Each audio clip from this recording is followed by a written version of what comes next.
Mainly just says treat the entrepreneur as somebody that is the most important person in the whole spectrum. Let me go ahead and play this clip. You are at some point in time, your career is going to be over. But if you're an entrepreneur, you're really changing the dynamic of your community. So stop treating the entrepreneur like, oh, he's just a cool person to hang around with, or they're doing some cool things. Now stop doing that. Treat the entrepreneur as somebody that is the most important person in the whole spectrum, because nothing moves without it. And if not, then we always going to be entertaining other people. It's like a circus. So at some point, you have to stop being entertained and really look at things critically and say, okay, if this is really for the culture is more than sports and entertainment. The culture is media. The culture is entrepreneurship. The culture is activism. The culture is politics. These are all important parts of the culture. So if you're trying to uplift the culture, you got to uplift all the voices, not just the people that are on TV. All right. Sweeney, I don't know when you put your hand over your head, man. I don't know what that means. I don't know if it's this. Let me go ahead and go to Cloud. Marion Lee just says treat the entrepreneurs as somebody that is the most important person in the whole spectrum. Listen, man, I couldn't agree more, man. Like, I feel as though in our community, the entrepreneur is like looked at as just like it's like like a trend. But entrepreneurs create opportunities. Like the entire American system, the backbone of America is entrepreneurship. And like me myself, I've been an entrepreneur since I left college. And the beauty of entrepreneurship is this, right?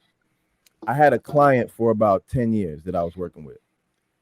Me taking that entrepreneur serious and doing good business with that entrepreneur led to the point where that entrepreneur ended up hiring me for something completely out of my comfort zone, to the point now I'm touring the country, doing shows, doing something that I've never done before, right? And it's like these opportunities wouldn't have been afforded to me by the typical job, by the typical 9 to 5. The reason why this opportunity was afforded to me is because of other entrepreneurs. And the reason why that entrepreneur was even able to get to that point was because they had access to an entrepreneur such as myself to help them on the graphic design end of their business.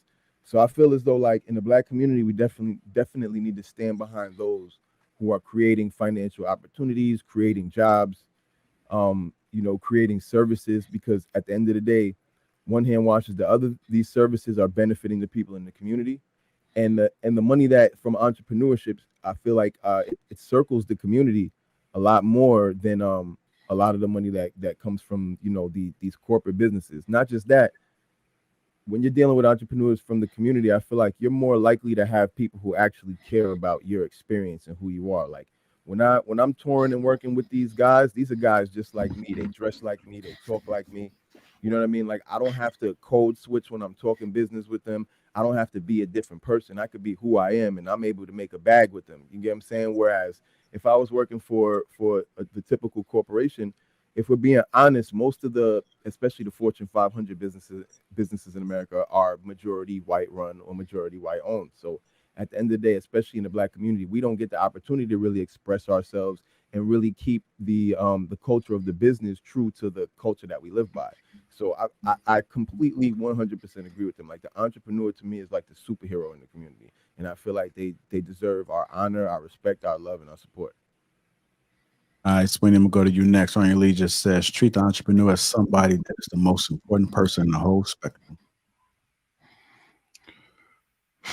Translation, y'all ain't buying my shit enough. Now, what did you say, nigga? I mean, all right. What the hell, Sweeney? What the hell? You didn't have nothing else to say. I mean, because that's what it sounds like every time. And I'm an entrepreneur my damn self.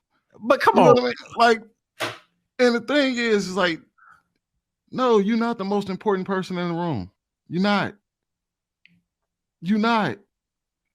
You're a cog in the system just like the rest of us. Do your job. Let these other people do their job. I'm not going to sit here and say you're special.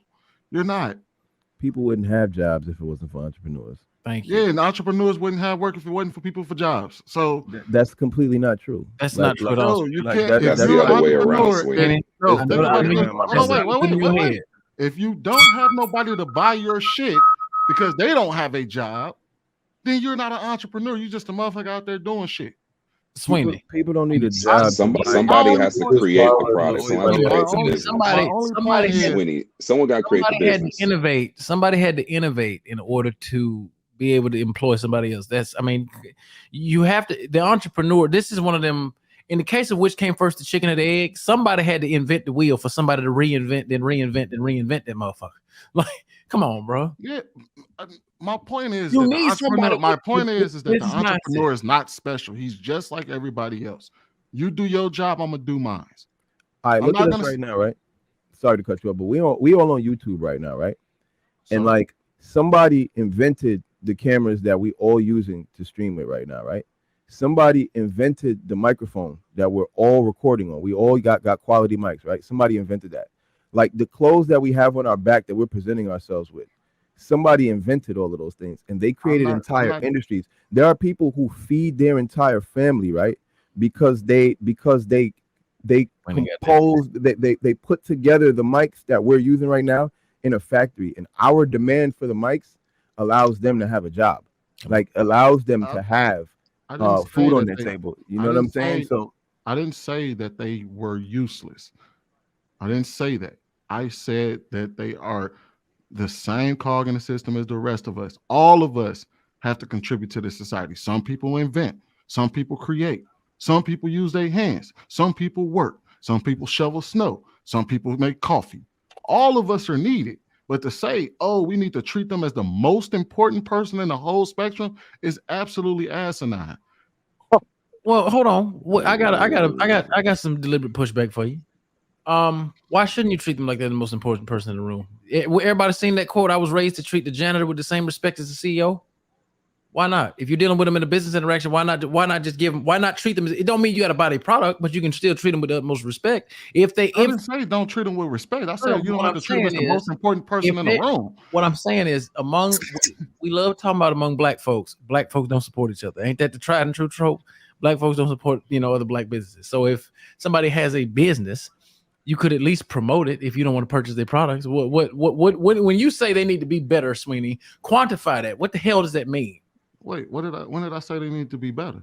You said they're not buying his shit enough, which means if they're not buying it, I said translation, because that's what black folks tend to say when they shit ain't being bought, is that they say y'all not supporting the entrepreneur enough. That's what they say. You not supporting me enough. Y'all need to get off y'all ass and treat the entrepreneurs like the most important person in the room. That's what you do when there ain't nobody buying your shit. Oh my God. Look, I'm gonna be real with you. This is a crazy thing. I done heard straight up barbers say black people don't support black business. Nigga, you a barber. Majority of your clients are black. Like, come on, man. But that depends on if you go to hell or not. Because if niggas can't go to hell. And the thing is that all I'm saying is that I'm not gonna treat you like you're the most important person in the room. You have a use to the group. I appreciate your use. But you're not the most important person in the room because you can't live without me and I can't live without you. Sweeney, who's the most important person in the room then? Nobody. Who is it? We all need it. Nobody's overly important. Not when it comes to this, it ain't. Well, I guess it's not the person with the bag, not the person with the money, not the person creating the opportunities, not the person creating the product, not the person who's working in the factory. Like, so nobody is. That person doesn't exist without other people. People need people. That's what I'm saying. You're not important. But there's still a hierarchy. You're not the most important. There's still a hierarchy, though. There's a hierarchy amongst. If I need, you can have a king and you can have all the subjects. The king needs the subjects to do their work. But we're not talking about to kings keep everything running. Listen, Sweeney, when you out getting dinner, everybody is technically needed, but they bowing down to somebody, or somebody is getting more. The king has a job, but without his subjects, the king is no one. How are you going to be king of nobody?